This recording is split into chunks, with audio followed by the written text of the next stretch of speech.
कि किस तरह से प्रधानमंत्री नरेंद्र मोदी विश्व नेता की तौर पर उभरे हैं। G20 का समापन हो गया, लेकिन इतने बड़े बड़े ऐलान हुए हैं जिससे आम आदमी से लेकर और दुनिया के बड़े देशों को भी फायदा मिलेगा। लेकिन चीन और पाकिस्तान परेशान है क्योंकि एक इकोनॉमिक कॉरिडोर बनने जा रहा है जिसके बाद डीजल पेट्रोल बहुत सस्ता हो जाएगा। कैसे, यह रिपोर्ट आपको बताएगी।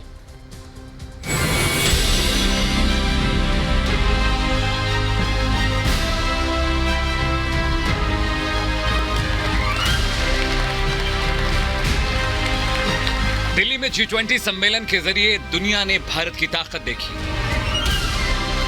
विरासत और संस्कृति की छटा देखी। पहले दिन भारत ने सभी प्रस्तावों पर सहमति बनाकर दुनिया को कूटनीतिक ताकत दिखाई और समिट के आखिरी दिन विरासत। G20 समिट के दूसरे दिन दुनिया भर से आए मेहमान राजघाट पहुंचे, जहां पीएम मोदी ने खादी के शॉल से उनका स्वागत किया और सबने बापू को श्रद्धांजलि अर्पित की।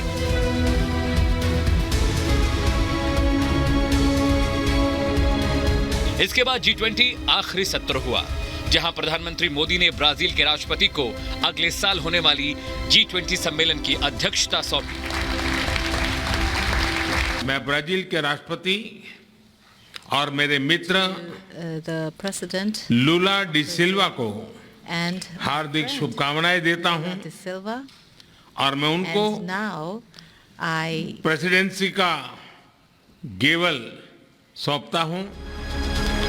पीएम मोदी ने ब्राजील के राष्ट्रपति को G20 का गेवल सौंपा और इसके साथ ही दिल्ली में G20 शिखर सम्मेलन का समापन हो गया। लेकिन 2 दिन तक चले इस सम्मेलन में कई ऐतिहासिक फैसले हुए, जिससे अमेरिका, फ्रांस, ब्रिटेन समेत दुनिया के सभी शक्तिशाली देश भारत की कूटनीति के कायल हो गए। सबसे पहले भारत के प्रस्ताव पर सर्वसम्मति के साथ अफ्रीकन यूनियन को G20 की स्थायी सदस्यता मिली। इसके बाद नई दिल्ली डिक्लेरेशन पर भी मुहर लग गई। सभी देशों ने नई दिल्ली घोषणा पत्र को मंजूर किया। पहली बार 73 मुद्दों पर सहमति बनी। हमारी टीम्स के हार्डवर्क से और आप सभी के सहयोग से नई Delhi G20 leaders summit declaration पर सहमति बनी है।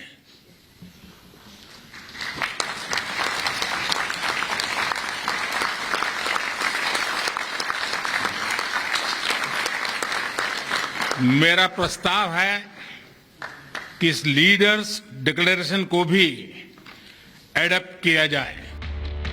साझा घोषणा पत्र पर सभी देशों की सहमति इसलिए खास है क्योंकि नवंबर 2022 में इंडोनेशिया समिट में जारी घोषणा पत्र में रूस यूक्रेन युद्ध को लेकर सदस्य देशों के बीच सहमति नहीं बनी थी। तब रूस और चीन ने खुद को युद्ध के बारे में की गई टिप्पणियों से अलग कर लिया था। लेकिन भारत ने ऐसा प्लान बनाया जिस पर सभी देश सहमत हो गए। मैं इस डिक्लेरेशन को एडॉप्ट करने की घोषणा करता हूं।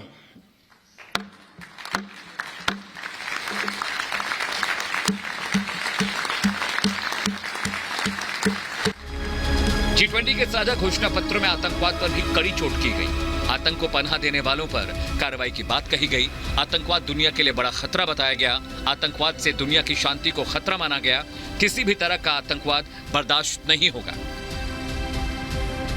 इसके साथ ही G20 शिखर सम्मेलन के पहले दिन बायो ग्लोबल बायोफ्यूल्स अलायंस भी हुआ और ये बड़ी कामयाबी भी पीएम मोदी के खाते में जाती है।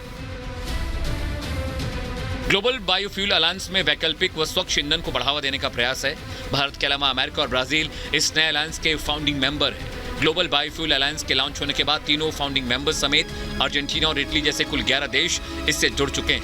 इसके अलावा इस अलायंस का उद्देश्य बायोफ्यूल के मामले में वैश्विक भागीदारी को मजबूत बनाना और उनके इस्तेमाल को बढ़ावा देना है। बायोफ्यूल अलायंस से परिवहन समेत कई क्षेत्रों में क्रांति आ सकती है। यानी G20 शिखर सम्मेलन में एक और बड़ी कामयाबी दर्ज हुई है और ऐसे फैसलों ने दिल्ली G20 सम्मेलन को कामयाबी के शिखर पर पहुंचा दिया है। साथ ही महाशक्तियों के महासम्मेलन के जरिए भारत ने साबित कर दिया ये नया भारत है जो पहले से कहीं ज्यादा मजबूत, ताकतवर है। इस तरह की जो भी बैठकें होती हैं दुनिया में, वो बैठकें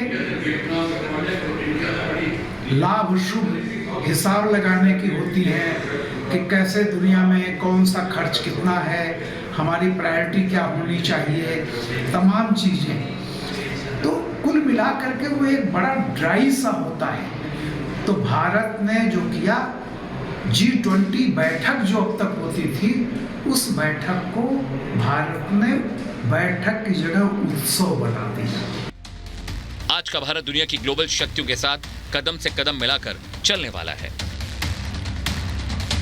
ब्यूरो रिपोर्ट, रिपब्लिक भारत।